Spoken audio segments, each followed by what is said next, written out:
Victim narrative থেকে বের হইতে হবে। সবসময় যদি আপনি বলেন আমাদের মারছে, আমরা মারা খাইতেছি, এটা সত্য হইলেও রাজনৈতিকভাবে দুর্বলতার বার্তা দেয়। মানুষ এমন কাউকে নেতা মানে না যারা নিজেদেরকে রক্ষা করতে পারে না। মানুষ হ্যাডোমালা লোকদেরকে নেতা মানে। আপনি সমবেদনা পাবেন, আহা উহু করবে, মেলা কিছু বলবে, কিন্তু ছাপ্পা মারবে যে ধানের শীষে, বলে আরে দূর, ওদেরকে তো ভোট দিলে ওরা রাখতেই পারে না, ওদেরকে তো মাইরা ছাপা করে দেয়। এর বদলে নিজেদেরকে বিকল্প শাসক হিসেবে, শক্তিশালী শাসক হিসেবে উপস্থাপন করেন। রাজপথে নিজের শক্তির জানান দেন। রাজনৈতিক কর্মসূচি থামাইবেন না, রমজানও আপনি থামাবেন না, রমজানও আপনার কর্মসূচি চালাইতে পারেন। এই কাজটা এনসিপি জামাত উভয় করতে পারে।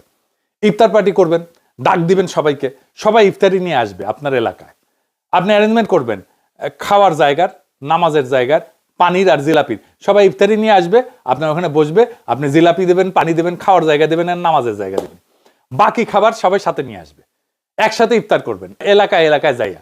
ব্যাপক এবং বিপুল জনসংযোগের কাজ হবে। আপনারা 5 স্টার হোটেলে ডাইকে আইনা ইফতার খাওয়ানোর কালচার থেকে বাইরে আসতে হবে।